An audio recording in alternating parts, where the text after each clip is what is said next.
dramatic. Either love it or they hate it. If they love it, they will always love it. If they don't, they may learn to appreciate it, but it will never become part of their soul.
Cheguei da academia, fui tomar banho, terminei de estudar. E sabe o que eu tava pensando? Hoje eu tava observando as pessoas e eu moro no interior de São Paulo. Então aqui baixou 3 graus do normal, já começa a tirar a blusa do guarda-roupa, enfim. 25 graus aqui é muito frio. Se for pra 20, é assim, Polo Norte. E isso é engraçado porque eu sei que em cidades lá do sul, isso ainda é calor, né? Lá, assim, são temperaturas de 2 graus, 5 graus. É como que o frio, assim como outras sensações que você vivencia no corpo, eles só são bons de serem vividos se você tem um lugar de proteção. Por que eu falo isso? Porque eu adoro o frio. Eu acho, assim, o frio Eu adoro, assim, estar nessa estação de frio, porque é gostoso ficar embaixo da coberta, enfim. Só que isso é muito interessante porque eu gosto disso porque eu tenho onde me proteger. Uma pessoa, assim, que está numa situação de pobreza, com certeza deve ser um medo gigantesco, assim, deve ser terrível passar noites de frio e não ter um agasalho. E aí, bom, assim como a sensação externa, ela só é boa se você tem uma proteção, um lugar seguro para voltar, né, para conseguir existir. Outras sensações internas também acontecem no mesmíssimo grau. Uma tristeza, ela só é boa e permitida de ser vivenciada se você tem um lugar em que aquilo não vai te mutilar de alguma forma, que aquilo não vai fazer você perder o seu lugar de existência. Por exemplo, uma pessoa que nunca foi triste, se ela começa a querer vivenciar isso, né, tristeza, raiva, para outras pessoas que estão em volta dela, aquilo, assim, pode ser, nossa, eu nunca tinha visto aquela pessoa daquela maneira, o que está acontecendo com ela? Então ela deixa de existir no lugar que ela esteve. Ela não pode vivenciar aquilo porque ela não está segura de perder a existência dela naquilo que ela estava existindo, né? Enfim, e aí, isso também me levou para outro lugar, daquele dilema do porco-espinho, sabe? Quando eles estão com frio, se eles ficam afastados, eles morrem de frio. Mas se eles chegam muito perto, eles se machucam, se espetam. Então eles têm que achar um meio do caminho, e aí também lembra do budismo, o meio do caminho em que a gente nem se machuca, nem morre de frio. É isso, né? Assim, também tem um Winnicott, quando ele fala da questão de ser suficientemente bom, suficientemente ruim, de poder brincar sozinho. Enfim, assim, fiquei divagando. E olha que engraçado, né? Só porque, por causa do frio, olha quantos lugares a gente consegue visitar, assim, sabe? Enfim. Estudante de psicologia no seu dia mais normal. Mas agora eu preciso terminar de estudar, porque finalmente vão acabar minhas 2 últimas provas. E hoje eu tenho prova de investigação e métodos psicológicos e psicologia do trabalho. Investigação e métodos psicológicos eu gostei. Psicologia do trabalho, não. Assim, literalmente, ou você ama ou você não ama. Não precisa odiar, mas é só não amar. Eu estou estagiando nessa área hoje, né? O meu estágio, ele é legal. Eu gosto, assim, de estar naquele processo de recrutamento e seleção. Porém, eu não me vejo atuando na psicologia do trabalho. Eu acho que, assim, fica tão longe da minha essência, sabe? Acho que admiro os profissionais da psicologia do trabalho, mas realmente não é o meu lugar. Porque, assim, existe aquele áudio, sabe? Você tá triste porque você trabalha 12 horas por dia. Você fica com depressão porque você tem que trabalhar 12 horas por dia! E aí, eu fico pensando que eu seria essa pessoa, sabe? E aí eu seria demitido dessa empresa na hora, porque, enfim. Mas, bom, chega de devagar, é isso. Vamos lá pra faculdade, vamos terminar de estudar. E na hora que eu acabar essas 2 últimas provas, se tudo der certo, finalmente eu já estou no meio do início da minha caminhada como psicólogo. Eu já vou ser meio psicólogo, porque a gente acaba o 5º período. Mas eu não considero como psicólogo, porque, assim, a faculdade, na verdade, ela é só o primeiro degrau, assim, de... Enfim. Mas, vamos lá.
Isso é a cara de uma pessoa que tá cansada.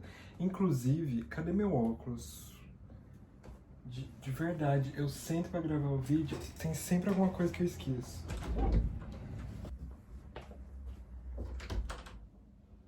Achei. E... Cara, sabe o que eu tava pensando? Não sei se tô gostando muito dessa luz. Pera aí, deixa eu ver. Pronto, eu acho que assim tá melhor porque fica até um pouco mais relaxante, enfim. Mas, sabe uma coisa que eu tava pensando? Hoje de manhã, quando eu tava lendo um livro de filosofia, me veio no pensamento uma frase, porque o filósofo que tava passando é George Berkeley. E ele fala sobre aquela questão de que uma coisa só existe na medida que ela é percebida. Ele tem até uma frase, quer ver? Ser é perceber ou ser percebido. E aí, lembrou de uma frase que eu li num livro há muito tempo atrás, que é esse daqui, ó. Eu vou até pegar aqui. Esse, ó. Lições de Abismo, do Gustavo Corsão. E nesse livro foi a primeira vez que eu escutei essa frase, que é aquela de se uma árvore cai no meio da floresta e não tem ninguém para escutar, será mesmo que ela caiu e produziu som? Porque essa questão de ser percebido, né, é muito interessante. Claro que em primeiro momento você fica pensando, nossa, que ridículo isso, né? No mundo científico e tudo mais, as coisas elas não precisam de alguma coisa perceber para que elas existam, né? Só que, né, se você for para pensar, quantas vezes, diante de, assim, inúmeras situações, você só existe a partir de quando você é percebido. Por exemplo, se você vai numa festa e tudo que você leva para essa festa é a sua roupa. O jeito que você tá vestido, a maneira como você se produziu o dia inteiro, e ninguém nota isso. O quão chateado você não fica por ninguém ter reparado em você. Ou então, se dentro de uma festa, de uma balada, enfim, ninguém chega em você. O quanto que isso às vezes não é desesperador. Porque parece que aquilo te dá uma sensação de que você realmente não existe, de que a sua existência, de alguma maneira, ela não é válida ou não é suficiente para que alguém perceba e queira estar com você. E caraca, assim, tipo, isso era Heitor, 7 horas da manhã tomando café. Mas como que isso é bizarro, né? Tem até um livro agora que a Ana Sui e o Christian Dunker vai lançar, que é aquele... Não vou me lembrar muito bem o título e não vou cometer o erro de tentar reproduzir, mas é alguma coisa de o quanto que eu existo no olhar do outro. É um livro que tá lançando agora, mas, nossa, cara, tipo assim, o nosso self, o nosso eu, as nossas potencialidades, elas realmente, elas só começam a ser validadas e existirem a partir desse outro que valida tudo isso. Então, num lugar físico, né, científico da coisa, claro que uma árvore ela não precisa de alguém escutar para que ela reproduza som. Só que o quanto que isso gera um encadeamento na nossa cabeça de que como que a gente, na verdade, eu acho isso muito engraçado, né? Como que o ser humano, ele não tem noção do quão limitado que ele é. Né? Porque aí quando a gente vai falar de som, tem o infrassom e o ultrassom, coisas que a gente não escuta e mesmo assim está acontecendo. Assim como a luz ultravioleta, o infravermelho, enfim, tantas coisas. E como que a gente é extremamente limitado e não se percebe em relação a isso, sabe? E falando sobre isso, me veio uma cena do filme aquele Tudo em Todo Lugar ao Mesmo Tempo, em que a menina e a mãe, elas se transformam em pedras, né? E aí elas estão discutindo lá numa situação mega existencialista da coisa, mas ela coloca numa frase, eu não vou me lembrar o certo, mas quer dizer isso, né? Que cada nova descoberta que a gente faz, mais a gente percebe que nós não somos nada, assim, a gente é simplesmente um grão de areia cósmico e, bom, isso é pouca coisa? Não é pouca coisa. Aí você não tem que jogar pro teu lado depressivo, de, nossa, nada tem importância, enfim. Não, mas de, tipo assim, realmente, às vezes, parar e pensar de que o esforço que você tá fazendo para uma pessoa gostar de você, será mesmo que vale a pena diante desse universo em que você é só esse grãozinho de areia? Tipo assim, entende como que isso alivia um sofrimento que possa existir? Do tipo, cara, olha o tamanho desse universo e você tá preso a uma coisa que às vezes só existe na sua cabeça, porque é você que está percebendo ela dessa maneira. E aí volta no Berkeley, que ele fala isso, ser é ser percebido. Fica aí de reflexão, né? A árvore cai ou não cai? N'importe quel supermarché. Sinon, je suis certaine que vous pouvez trouver une boutique en ligne spécialisée dans les produits français. Ensuite, il vous faut des lardons. Personnellement,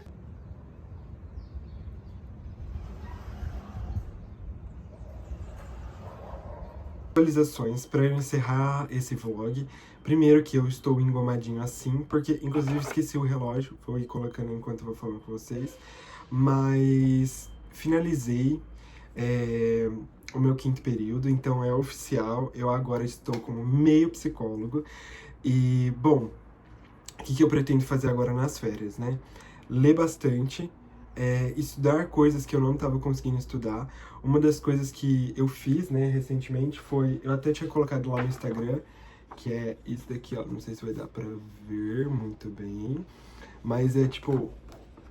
É aquele quadro ali, ó. Esse daqui, ó. Pera, esse. Que é o grafo do desejo, que é um modelo de topologia do Lacan para ajudar a pessoa, o analista, né, a entender em que momento da análise o analisando está, né? E dá para fazer vários desdobramentos. Lacan não é fácil, né? Como quem já estudou sabe. Mas eu vou ser sincero aqui de coração o que acontece comigo. Coisas muito difíceis, que normalmente as pessoas falam que são extremamente difíceis, eu consigo pegar numa tacada só. Então, tipo assim, eu vi uma aula disso, tipo, entra muito tranquilamente, assim. Porém, aí que vem a questão, nossa, Heitor, você é um gênio, então. Não. Aí que você se engana, porque se você pedir pra eu fazer alguma coisa, se me der uma instrução, assim, ó, tipo, montar um móvel. Você comprou um móvel que é montar, que é ler manual, eu me sinto assim, que parece que minha cabeça abre e meu cérebro cai pra fora, porque pensa numa pessoa assim que assim, eu nem tenho palavra pra achar, porque assim, falta o cérebro nesses momentos, e aí fica esse desequilíbrio, né? Essas coisas assim que normalmente as pessoas falam que, nossa, é a aula mais temida de Lacan, tipo, foi muito tranquilo, né? Mas, enfim, galera, eu vou finalizar o vlog por aqui. E espero que tenham gostado. Eu tô gostando de como que o canal tá se desenvolvendo. Mas é isso.